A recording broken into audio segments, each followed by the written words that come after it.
देखिए न्यूमेरिकल में हम लोग पढ़ रहे थे क्या चीज, गति चैप्टर में पढ़ रहे थे दूरी और विस्थापन से संबंधित कुछ प्रश्न। आज प्रश्न जो दिया गया है वह क्या कहता है, एक व्यक्ति विराम अवस्था में 2 मीटर प्रति सेकंड स्क्वायर की त्वरण के साथ चल रहा है और त्वरण का वैल्यू भी दे रखा है क्या, 2 मीटर प्रति सेकंड स्क्वायर। इस त्वरण से 10 सेकंड तक चलता है तो अंतिम से 1 सेकंड में तय की गई दूरी क्या होगी। व्यक्ति 10 सेकंड तक चला किस त्वरण से, 2 मीटर प्रति सेकंड स्क्वायर की त्वरण से, तो अंतिम के 1 सेकंड में कितना दूरी वह तय किया। देखिए सबसे पहले समझेंगे कि मान लेते हैं कोई बिंदु ए है और यहाँ से चलने के लिए शुरू हुआ और चल करके कहाँ पहुंचा, बी पर। एक बिंदु बी पर पहुंचता है, ए से बी तक जाने में कुल समय लगता है कितना, 10 सेकेंड। शुरू में क्या कहा है, एक व्यक्ति विरामा अवस्था से जब चलना शुरू किया, विराम अवस्था से जब चलना शुरू किया है तो प्रारंभिक वेग u का मान क्या हो जाएगा, इसका जीरो विराम अवस्था से, इसलिए। और यहाँ से यहाँ तक पहुँचने में कितना समय लगा है, 10 सेकेंड का समय लगा है। 10 सेकेंड टोटल, यह दूरी ए से बी तक जाने में टोटल है समय लगा 10 सेकेंड। लेकिन क्वेश्चन क्या पूछा, अंतिम के 1 सेकेंड में तय की गई दूरी क्या होगी। तो अंतिम का 1 सेकेंड, मान लीजिए यहाँ से यहाँ तक पहुँचने में 10 सेकेंड, तो 9 सेकेंड में यहाँ तक पहुँचा होगा, यह दूरी बच गया 1 सेकेंड का मान लेते हैं। तो सबसे पहले हम लोग को निकालना है क्या, 9 सेकेंड में उसका वेग क्या है। 1 सेकेंड से 0 से लेकर के पहला से लेकर के 9 सेकेंड तक जाने में उसका वेग क्या है। तब वेग निकालेंगे v बराबर u प्लस 80, v बराबर u प्लस 80।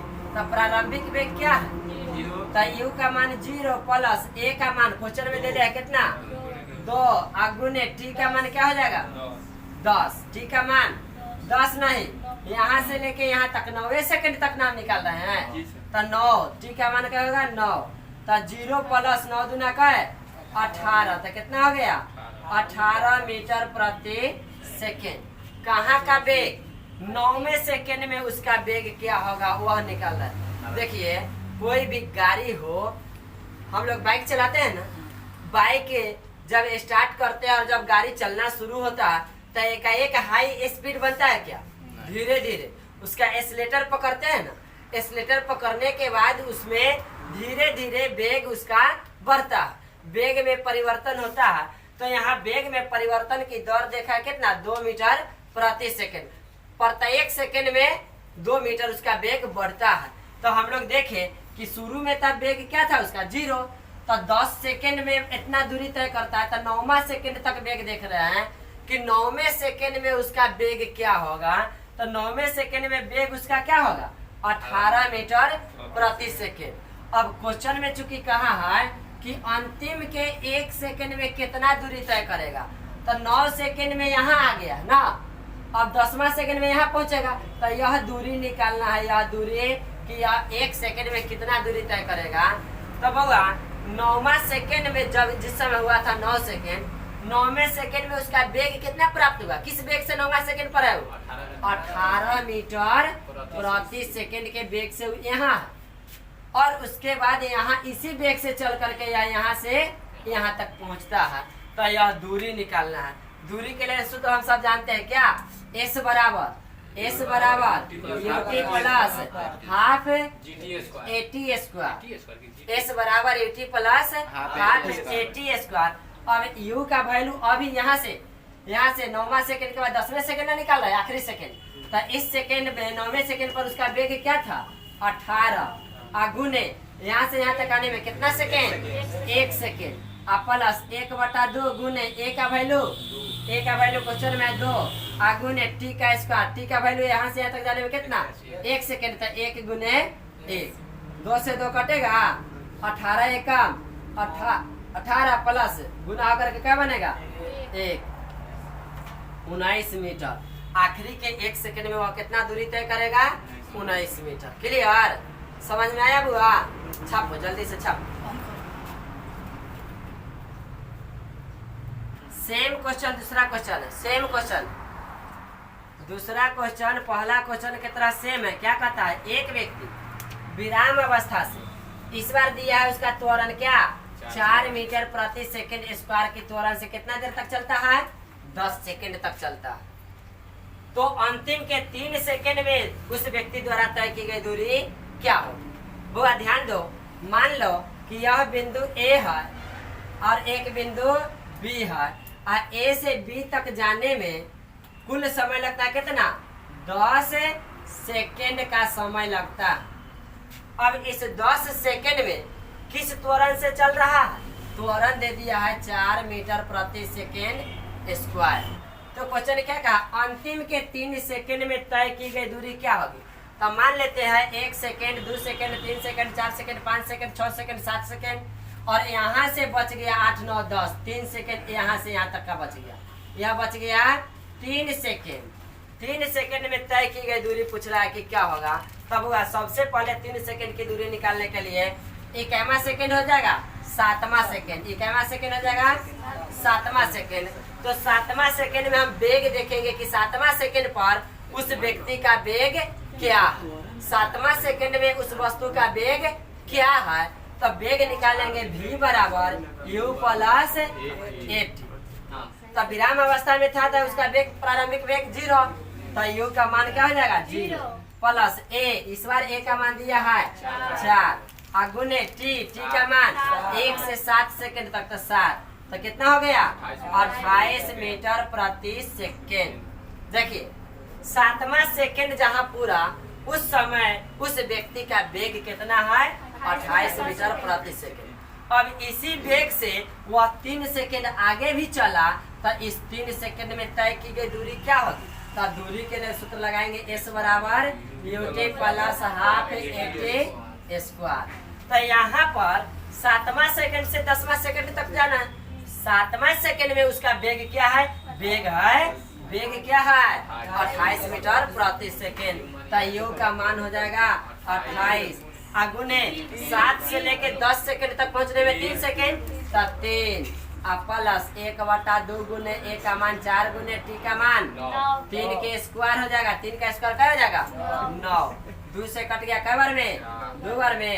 28 को 3 से गुना करेंगे 28 या 84 प्लस 9 गुना 18 जोड़ देंगे 8 4 12 के 2 8 1 9 1 10, मतलब हो गया कितना 102 मीटर की दूरी। आखिरी के 3 सेकंड में 102 मीटर की दूरी तय होगी। चलिए छापिए जल्दी। देखिए अब जो न्यूमेरिकल हम लोग को पढ़ना है यह गुरुत्वाकर्षण के अधीन क्वेश्चन मिलेगा। मतलब क्या, गुरुत्वाकर्षण से संबंधित जिसमें गुरुत्वीय त्वरण का प्रयोग होगा। तो उस टाइप के क्वेश्चन को बनाने से पहले हम लोग कुछ मुख्य बातें जो होता है उसको समझ लेते हैं।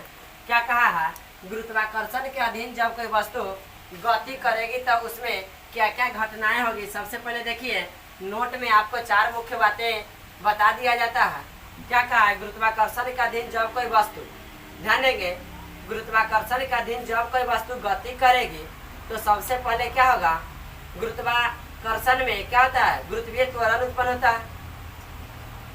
गुरुत्वाकर्षण के अधीन जब वस्तु कोई गति करेगा तब वस्तु को ऊपर से छोड़ा जाएगा। ध्यान देंगे, वस्तु को ऊपर से छोड़ा जाएगा।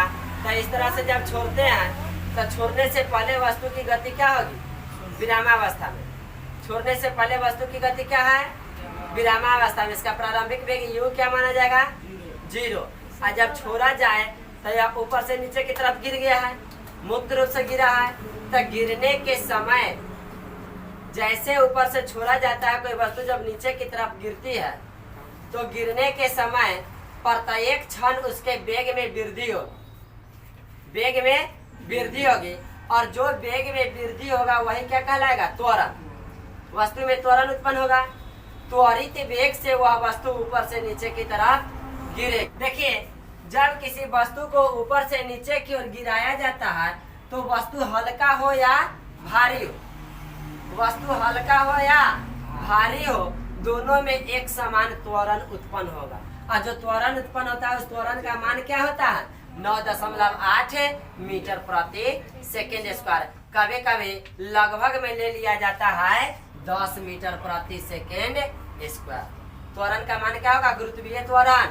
गुरुत्वीय त्वरण का मान 9.8 मीटर प्रति सेकेंड स्क्वायर, या कह सकते हैं लगभग में 10 मीटर प्रति सेकेंड स्क्वायर। आगे कहा गया है कि गुरुत्वाकर्षण के अधीन यदि हम कोई वस्तु को ऊपर की तरफ फेंकते हैं, होगा ऊपर की तरफ फेंके तो एक अधिकतम ऊंचाई तक जा करके इसका वेग क्या हो जाएगा? शून्य हो जाएगा। और जहां पर शून्य होगा उसके बाद फिर से यह पुनः नीचे की तरफ आ जाएगा। तो गुरुत्वाकर्षण के अधीन जब कोई वस्तु को ऊपर की ओर फेंका जाए तो अधिकतम ऊंचाई पर जाकर के उसका वेग क्या हो जाएगा? शून्य हो जाएगा। गुरुत्वाकर्षण के अधीन जब किसी वस्तु को ऊपर फेंका जाए तो अधिकतम ऊंचाई पर उसका वेग क्या हो जाएगा? शून्य हो जाएगा। क्लियर?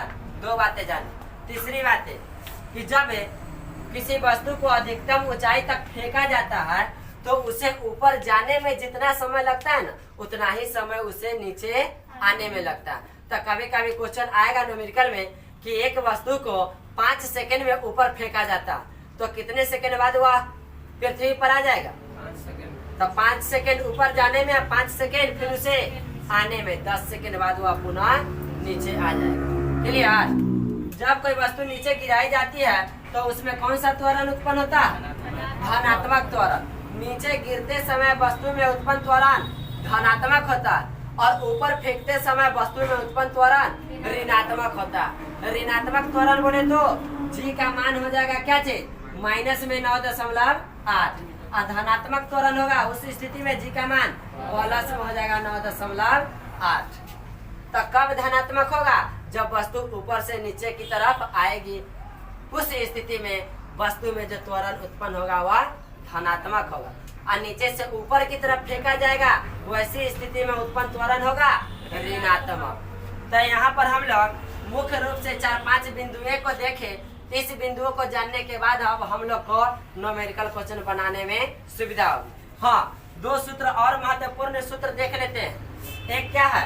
वेग निकालने का। वेग के लिए क्या है? You plus minus G T. गुरुत्वाकर्षण के अधीन जब ऊपर फेंका जाए या नीचे फेंक आया, ऊपर से गिराया जाए, नीचे आया जाए, तो उस स्थिति में गुरुत्वाकर्षण के अधीन किसी वस्तु का वेग निकालना होगा। तो वेग बराबर क्या हो जाएगा? v बराबर यू प्लस जी टी। अब यहाँ पर ध्यान दीजिए, दिखाई देता होगा आपको प्लस माइनस, 2 गो साइन है। तो कब प्लस होगा कब माइनस होगा? गुरुत्वाकर्षण के अधीन जब वस्तु को ऊपर से छोड़ेंगे ना तो प्लस का चिन्ह होगा, और नीचे से ऊपर फेंका जाएगा तब माइनस का चिन्ह होगा। ऊपर फेंका जाएगा तब माइनस, और ऊपर से नीचे आएगा तब प्लस। क्लियर है? तो ये क्या निकलेगा इससे? वेग। क्या निकलेगा? वेग। अब हम लोग पीछे 2 क्वेश्चन अभी भी बताए हैं, सीखे हैं, उसमें देखे थे दूरी निकालना था। दूरी इस तरह से निकालते थे, क्षैतिज अवस्था में, क्षैतिज अवस्था में दूरी निकालते थे। लेकिन वही दूरी जब लंबवत निकाला जाए तो इस दूरी को क्या कहा जाएगा? ऊंचाई। तो अब यहाँ पर गुरुत्वाकर्षण के अधीन कितनी ऊंचाई तक फेंकी गई या कितनी ऊंचाई से वस्तु को छोड़ी गई, वह दूरी ऊंचाई के रूप में माना जाएगा। तो यहाँ पर वही दूरी को हम लोग ऊंचाई के रूप में देख रहे हैं। तो ऊंचाई के लिए सूत्र क्या हो गया? You t plus minus half g t square. तो अब इस पर आधारित गुरुत्वाकर्षण से संबंधित, गुरुत्वीय त्वरण से संबंधित कुछ क्वेश्चन देखते हैं। गुरुत्वाकर्षण के अधीन जो भी मुख्य बिंदुएं हम लोग देखे, उसको देखने के बाद अब हम लोग आते हैं मुख्य रूप से क्वेश्चन पे। तो क्वेश्चन क्या कहा है? 20 मीटर ऊंचे छत से कैसे वस्तु को नीचे की ओर गिराया जाता है। छत की ऊंचाई दे दिया है कितना? 20 मीटर। और यहाँ से किसी वस्तु को इस छत से नीचे की तरफ गिराया जाता है, तो वस्तु कितने देर में और किस वेग से, 2 बात पूछा है। देखिए, किस वेग से और कितने देर में वस्तु सतह पर आ जाएगी। वस्तु यहाँ सतह पर आएगी तो यहाँ से वस्तु को यहाँ आने में कितना समय लगेगा, और कहा है कि किस वेग से यहाँ तक पहुँचेगी। तो समय निकालने के लिए हम लोग सूत्र यूज करेंगे। पहले देखते हैं कि दिया है क्या क्या। हाइट दिया है कितना? 20 मीटर। लिख देते हैं h बराबर कितना? 20 मीटर। ऊंचे छत से किसी वस्तु को गिराया गया, तो उस स्थिति में जब छत पर वस्तु था उस समय उसका प्रारंभिक वेग क्या था? 0। हाँ, u का मान था 0। और जब ऊपर से गिराया जाए छोड़ा जाए तो वस्तु नीचे आएगा कि ऊपर जाएगा? नीचे आएगा। तो नीचे आते समय उसमें जो त्वरण उत्पन्न होगा वो धनात्मक कि ऋणात्मक? त्वरण उत्पन्न होगा। गुरुत्वीय त्वरण जी का मान 10 मीटर प्रति सेकेंड स्क्वायर। कहीं कहीं जी का मान 9.8 मीटर भी प्रति सेकेंड स्क्वायर होता है। राउंड फिगर में हम लोग 10 ही लेकर के बनाते हैं। देखिए वैल्यू किसका दिया? एच का और यू और जी। तो एच से संबंधित हम लोग एक सूत्र जानते हैं, एच बराबर u t plus half g t square. H बराबर u t plus half g t square. H का वैल्यू दे रखा है कितना? 20 बराबर यू का मान 0 को टी से गुना करेंगे 0 प्लस हाफ गुने जी का मान 10 गुना टी स्क्वायर का टी स्क्वायर लिखेंगे। टी का तो वैल्यू है नहीं, हम लोग क्या करेंगे 2 से काट दिए इसको क्या बार में, तो इधर बच गया क्या? 20 बराबर 5 टी स्क्वायर। फिर से 5 से कट जाएगा क्या बार में? टी स्क्वायर बराबर क्या बचा? तो टी स्क्वायर, ध्यान दीजिए टी स्क्वायर बराबर 4। तो टी का वैल्यू क्या हो जाएगा? टी क्या है? टाइम। टाइम पता चल गया कि वस्तु यहाँ से सतह तक आने में कितना समय लगेगा? 2 सेकेंड। कितना देर का टाइम लगेगा? 2 सेकेंड का टाइम लगेगा वस्तु को सतह तक आने। अब सुनिए, अब कह रहा है कि वह किस वेग से आएगा। तब गुरुत्वाकर्षण के अधीन वेग निकालने के सूत्र आपको बताए थे, v बराबर यू प्लस जी टी। वेग निकालने के लिए कल बताए थे क्या? v बराबर यू प्लस जी टी। तो वेग बराबर क्या? u का मान क्या है? u का मान तो 0 है, अब प्लस g का मान 10 गुना t का मान कितना? t का मान अभी निकल के लाए ना 2। कितना हो जाएगा? 0 जोड़ देंगे 10 गुना 20 में कितना जाएगा? 20 मीटर। वेग निकालना था ना 20 मीटर प्रति सेकेंड। तो क्वेश्चन बन गया 20 मीटर प्रति सेकेंड की वेग से वह पृथ्वी पर आएगा, धरातल पर आएगी, और आने में समय लगेगा उसे कितना देर? 2 सेकेंड। क्लियर? चलिए छापिए जल्दी से। चलिए देखिए दूसरा क्वेश्चन देखिए। एक क्रिकेट खिलाड़ी गेंद को कैच लेकर उत्साहित होकर गेंद को 20 मीटर प्रति सेकंड की वेग से ऊपर फेंक देता।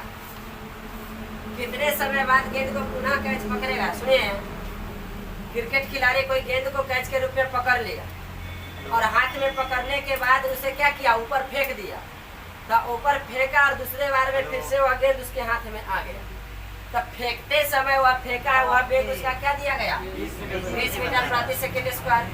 तो कोई भी वस्तु को हम ऊपर की तरफ फेंकेंगे तो हाथ से जैसे ही छूटा वैसे उसमें वेग आ गया, तो क्या कहलागा? उसका प्रारंभिक वेग। क्या होगा? प्रारंभिक वेग। तो प्रारंभिक वेग को सूचित करते क्या चीज से? यू से। यू का मान दे रखा है कितना? 20 मीटर प्रति सेकेंड। अच्छा सुनिए, गेंद को जब ऊपर की तरफ फेंका गया तो यहाँ से तो उसमें वेग उत्पन्न हो गया, लेकिन एक समय ऐसा होगा कि उसका वेग अंतिम वेग जाकर के 0 हो जाएगा और उसके बाद वह फिर पुनः नीचे आएगा। तो उसका अंतिम वेग क्या माना जाएगा? 0। v क्या हो जाएगा इसके लिए? 0। v हो जाएगा 0। अब एक बात आपको कल की क्लास में बताए थे कि यदि वस्तु ऊपर की तरफ जाएगी तो उसमें जो त्वरण उत्पन्न होगा वह ऋणात्मक त्वरण होगा, और ऊपर से नीचे आएगी तब धनात्मक त्वरण। तो इस स्थिति में जो त्वरण उत्पन्न होगा वह हो जाएगा -10 मीटर प्रति सेकेंड स्क्वायर। किस स्थिति में? ऊपर जाने की स्थिति। कोई दिक्कत? अब कह रहा है कि कितने समय बाद वह गेंद को पुनः से कैच कर लेगा, फिर से कैच कर लेगा। समय निकालना है तो समय के लिए हम लोग टी निकालेंगे।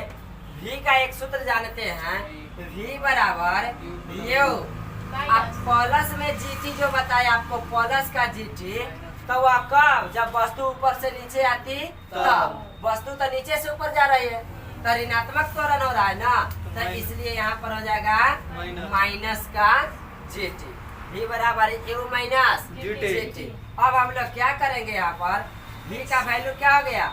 0 बराबर u का वैल्यू 20। आई माइनस दे दिए यहाँ पर।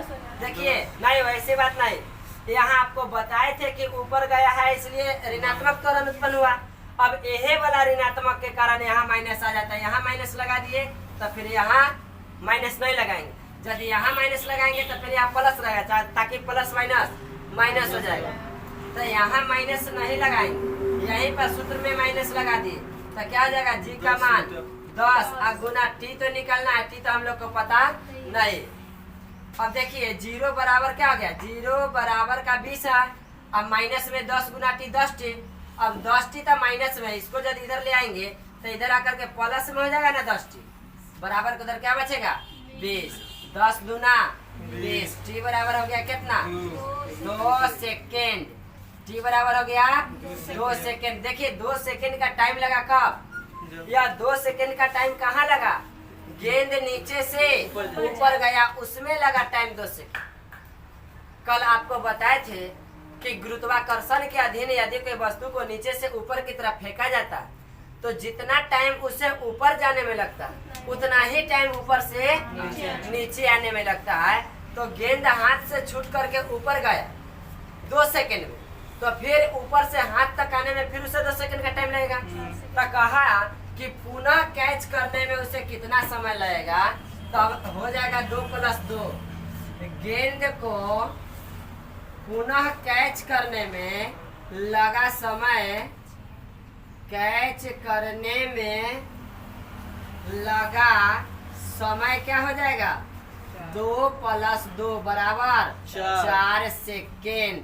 कितना सेकेंड का टाइम लग गया, 4 सेकेंड। 2 सेकेंड ऊपर जाने में और उसके बाद 2 सेकेंड आने में, तो 4 सेकेंड। उतारिए कि एक व्यक्ति गेंद को 45 मीटर प्रति सेकंड के वेग से हवा में उछाल देता,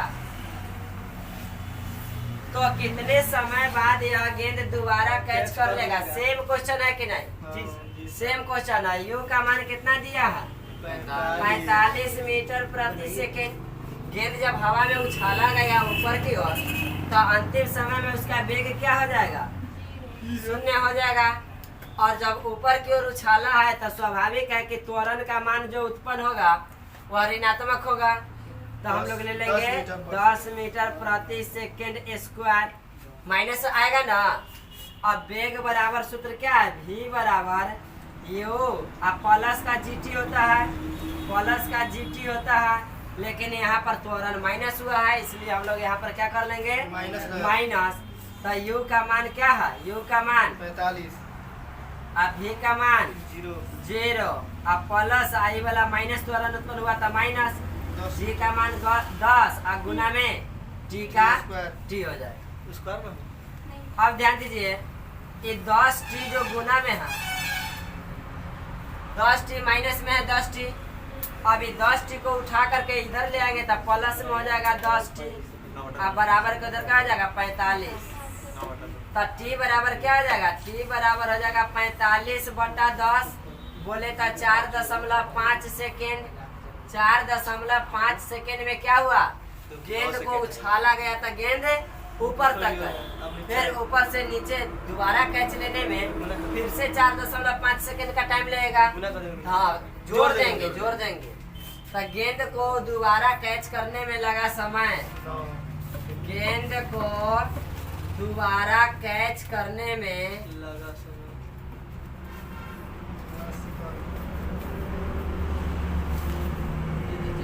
लगा समय बराबर क्या हो जाएगा, 4.5 सेकेंड जाने में और फिर 4.5 सेकेंड आने में, जोड़ेंगे तो कितना आ जाएगा 9 सेकेंड हो जाएगा। 9 सेकेंड का टाइम लगेगा।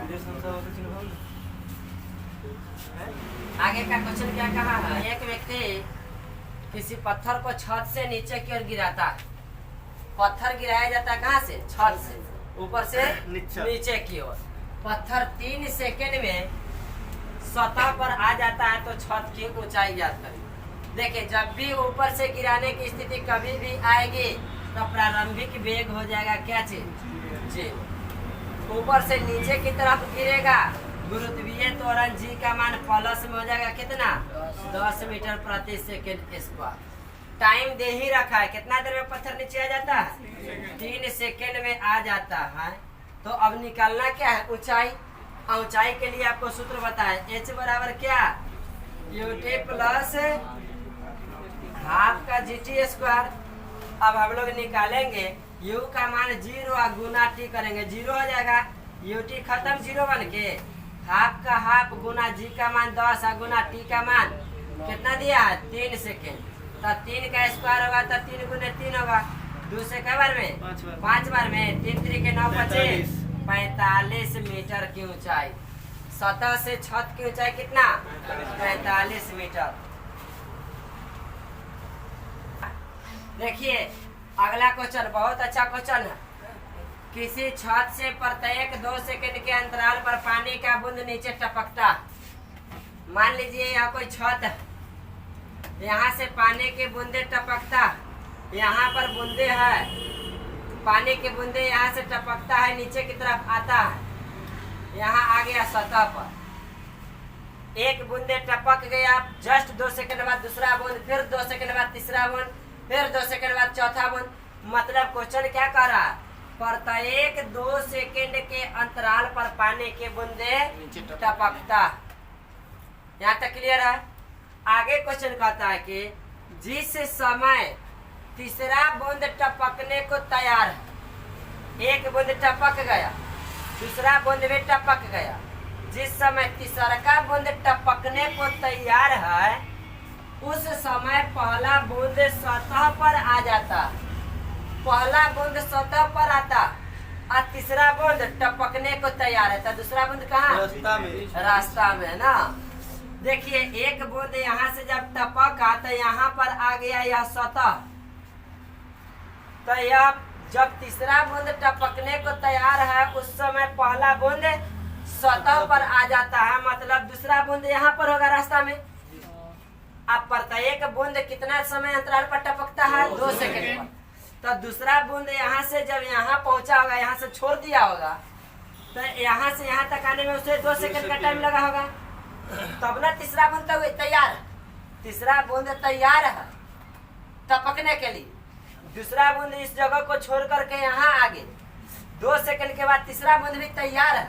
और इस समय कहा कि पहला बूंद सतह पर गया, मतलब 2 सेकंड यहाँ 2 सेकंड यहाँ, तो पहला बूंद को यहाँ छत की सतह से जमीन की सतह पर आने में कितना समय लग गया 4 सेकंड।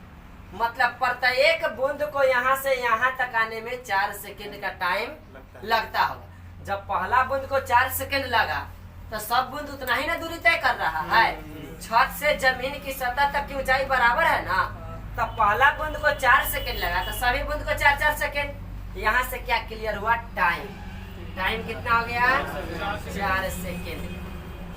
अच्छा ऊपर से बूंद जब चल रहा है तो स्टार्टिंग में बूंद का वेग क्या होगा u 0 होगा, u का मान हो गया क्या चीज आप ऊपर से नीचे आ रहा है तो गुरुत्वीय त्वरण प्लस में 10, g का मान हो गया +10 मीटर प्रति सेकेंड। अब निकालना क्या है, ये वाला ऊंचाई ना, ऊंचाई निकाल लेंगे, सूत्र लगाएंगे h बराबर ut plus half gt square. ध्यान दीजिए योग गुना में t है तो u का मान 0, 0 के t से गुना कर देंगे 0 हो जाएगा। अब हम लोग लिखेंगे 1/2 इंटू जी का मान 10 और गुने t का मान कितना 4 सेकेंड ना, तो 4 गुना 4 कटेगा 2 से 2 बार में, 2 चौका 8 दहाई 80 मीटर हो गया। जमीन की सतह से छत की सतह की ऊंचाई 80 मीटर।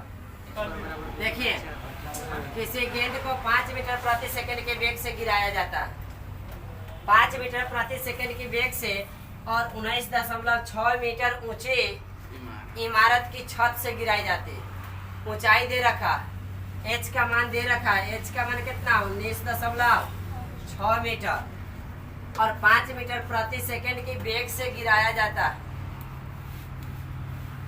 तो u का मान क्या हो जाएगा, u का मान क्या हो जाएगा, u का मान गिराया जाता है ना, u का मान 0, u का मान 0 हो जाएगा, u का मान 0, त्वरण g का मान क्या हो जाएगा 9.8 मीटर प्रति सेकेंड स्क्वायर। देखिए ऊंचाई देले है, u देले है, g देले, पूछ रहा है क्या t, तो t निकालना है, t बराबर वाट हो गया, h वाला सूत्र ही हम लोग लगाएंगे। h वाला सूत्र क्या यूटी प्लस हाफ एच के लिए सूत्र होता है UT plus half UT plus half GT square. You का मान 0 है गुना टी तो क्या बनेगा 0। एच के मान भी और एच का मान दे ले रखा है ना 19.6 19.6 एच का मान हो गया जी सर। यूटी 0 हो गया प्लस हाफ गुना जीटी 9.8 जी का मान 9.8 और गुना में टी का स्क्वायर टी का स्क्वायर।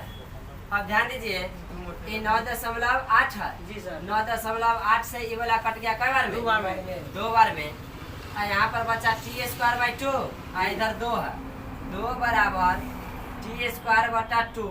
अब क्रॉस गुना होगा तो टी स्क्वायर बराबर क्या आ जाएगा 4 हो जाएगा जी सर। तो यहाँ से टी का वैल्यू क्या निकल जाएगा टी 2 बराबर √4 का मान क्या है 2 2 सेकेंड। सेकेंड बन गया। 2 सेकेंड में हुआ पत्थर ऊपर से नीचे।